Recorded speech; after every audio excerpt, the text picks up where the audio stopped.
हिरण्यकशिपु ने वर मांगा था, ना नीचे मरूं, ना ऊपर मरूं, ना अंदर मरूं, ना बाहर मरूं, ना अस्त्र से मरूं, ना शस्त्र से मरूं, ना दिन में मरूं, ना रात में मरूं, ना नर से मरूं, ना परशु से मरूं, और ना ही मैं 12 महीने में मरूं।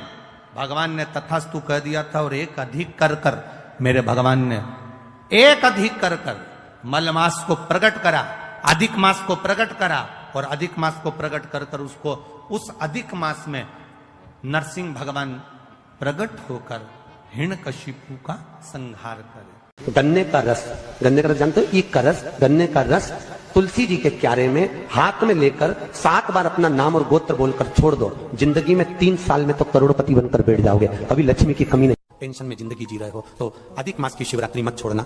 5 दिए अधिक मास की शिवरात्रि पर जरूर लगाना। पहला, शंकर मंदिर के द्वार पर, मतलब शिव मंदिर के बाहर। दूसरा, बेलपत्री के वृक्ष के नीचे। तीसरा, आंवले के वृक्ष के नीचे। चौथा, नदी का घाट या कुएं का घाट या तालाब का घाट या सरोवर का घाट या आपके घर में कोई पानी का हंडा हो उसके पास में। और 5वां, अपने दरवाजे की चौखट पर राइट हैंड में दिया अवश्य लगा। ये अधिक मास की शिवरात्रि पर जरूर करना। जिंदगी में कितना भी धक्का खा रहे हो गए, भगवान हाथ पकड़कर खींचकर बाहर कर देगा। शिव तत्व को जाए। पुरुषोत्तम के मास, तुलसी की लकड़ी पानी में घुमाकर, लकड़ी नहीं हो तो माला तो होगी ही, जल में भ्रमण कराकर, जल में घुमाकर, तुलसी की लकड़ी को जल में डालकर स्नान जो करता है, मात्र घुमाना है, लकड़ी डालकर नहीं रखना है, घुमाकर अपने पूजन वाले स्थान पर रखना, या पानी में पहले से घुमा लो, उस पानी को ले जाकर डाल दो। अमावस्या स्नान जो जीव करता है, शिव महापुराण की कथा कहती है, जितनी वर्ष में सोमती पड़ती है, सोमती अमावस्याएं पड़ती हैं, शनिचरी अमावस्याएं पड़ती हैं, सारी अमावस्या का पुण्य उस जीव के खाते में चला जाता है। कितने मालपुए दान करते हैं अधिक मास में? 33। 31 नहीं लिखे हैं, अधिक मास की कथा में लिखे हैं 33। 33 ही क्यों करते हैं? काहे के लिए करे जाते हैं 33 मालपुए?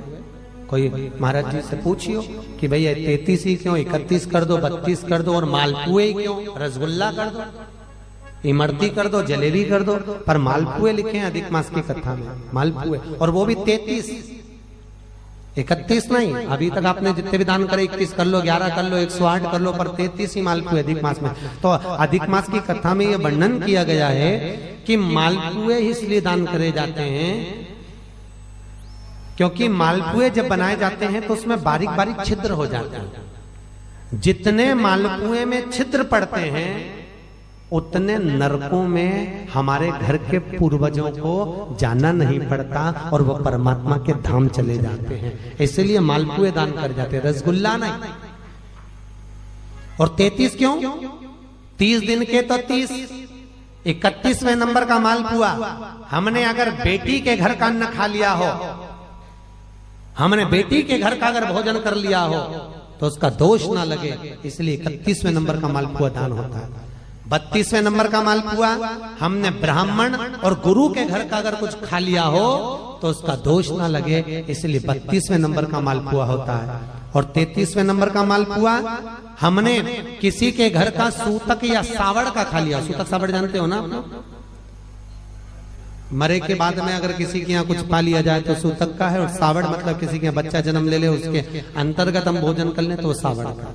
हमने अगर सूतक या सावड़ का भोजन कर लिया हो तो हमें दोष ना लगे, इसलिए 33वें नंबर का मालपुआ होता है। ये 33 मालपुए का दान इसलिए करा जाता है कि हम नरकों में ना पड़े, हमारे पूर्वज, हमारे घर के जितने भी पूर्वज गए हैं वो नरक में ना पड़े, इसलिए मालपुए का दान देने से हमारे पूर्वज तर जाता है। मालपुओं का दान 33।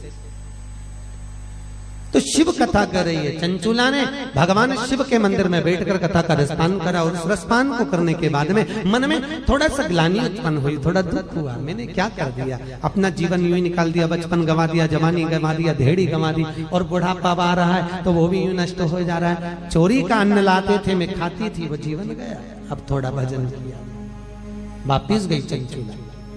जिस ब्राह्मण ने शिव महापुराण की कथा सुनाई थी उसी ब्राह्मण के पास पहुंची, उसी ब्राह्मण के पास। ब्राह्मण देवता गुरुजन, आप मंदिर में शिव कथा कह रहे थे, और कथा में मैंने बहुत सारा व्याख्यान सुना कि पापी को कैसा कैसा त्राण भोगना पड़ता है। प्रभु मैं बेधव्य विधवा, ऐसा कोई कथा सुना दीजिए जिससे मैं परमात्मा के धाम को चली जाऊं। ब्राह्मण ने वापिस शिव महापुराण की कथा सुंदर सरोवर के तट पर चंचूला को श्रवण कराई, और चंचूला उस कथा को सुनकर भगवान शंकर के कैलाश धाम पर पहुंच गई, जहां पार्वती जी की सखी बनकर निवास किया है चंचूला। इतनी पापी की पत्नी होने के बाद, बिंदु जो कपटी था, पापी था, छली था, उसकी पत्नी होने के बाद भी यहाँ पार्वती की सहेली का, पार्वती जी की सखी बनी, बड़ी सुंदर। चंचूला के मन में आया कि मैं तो पार्वती जी की सखी बन गई, मैं पार्वती जी की सहेली बन गई, परंतु मेरे मन में एक दुख है, क्योंकि मेरा पति, अब मैं सहेली बनकर निवास कर रही हूँ, मेरा पति जिसने छल करा, जिसने चोरी करी, जिसने कपट करा, जिसने बेईमानी करी, जिसने प्रपंच करा, वो तो एक प्रेत योनि में हो गया, प्रेत योनि में घूम रहा है। उसकी मुक्ति कैसे हो, उसका मोक्ष कैसे हो?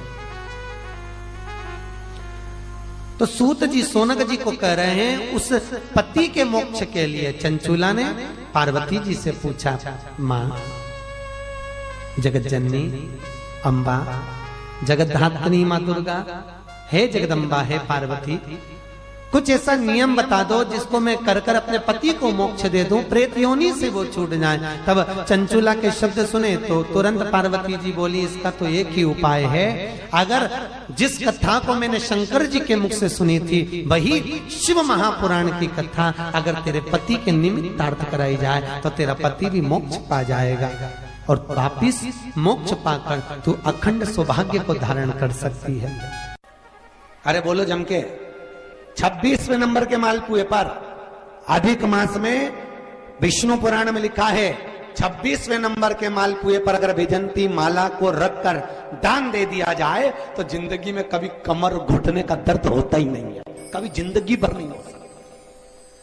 वैजंती का दान इतना प्रबल है।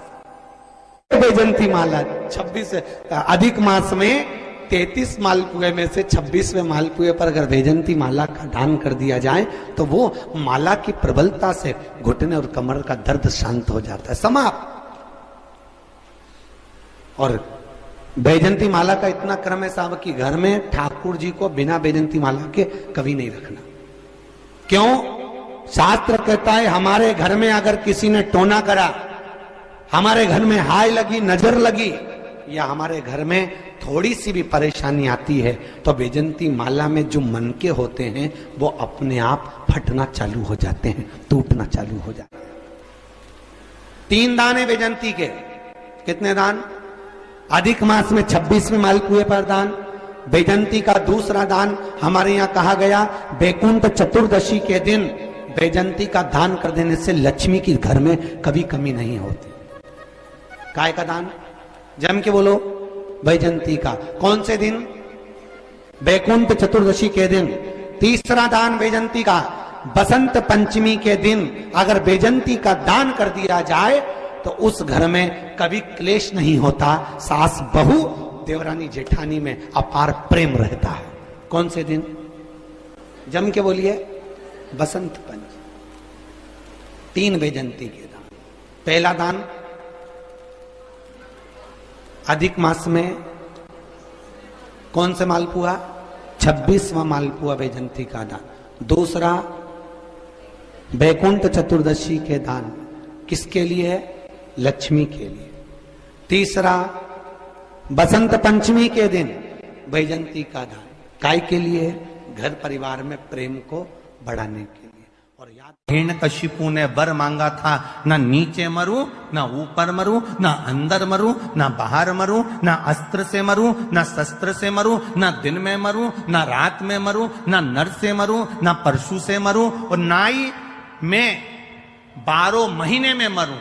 भगवान ने तथास्तु कह दिया था, और एक अधिक कर कर मेरे भगवान ने एक अधिक कर कर मलमास को प्रकट करा, अधिक मास को प्रकट करा, और अधिक मास को प्रकट कर कर उसको उस अधिक मास में नरसिंह भगवान प्रकट होकर हिरण्यकशिपु का संहार करे। माता लक्ष्मी एक बार भगवान विष्णु से प्रश्न करी है,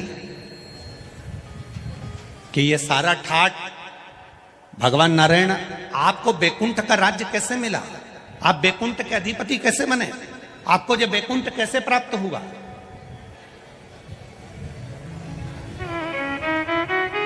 राम जी महाराज, भगवान विष्णु आप राम जी के अवतार हुए, राम जी बनकर आपने अयोध्या का राज्य भोगा, कृष्ण का अवतार लिया, द्वारका का राज्य भोगा, मथुरा का राज्य भोगा, ब्रज का राज्य भोगा।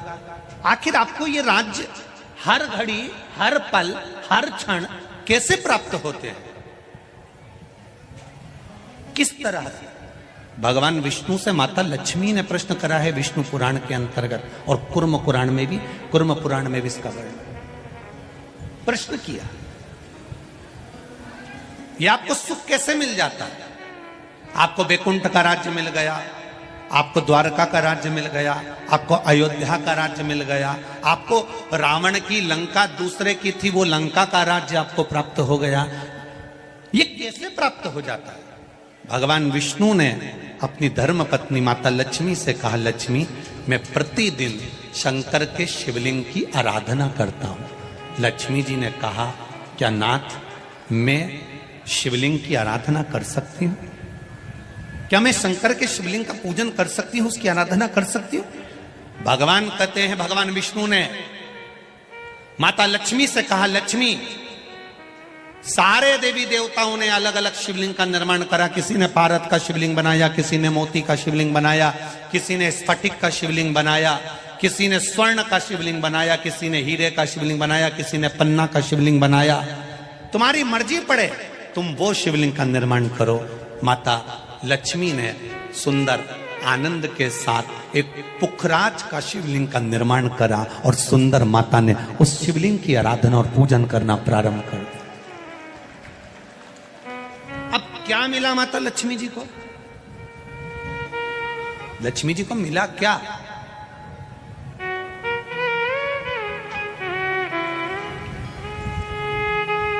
क्या प्राप्त हुआ माता लक्ष्मी जी?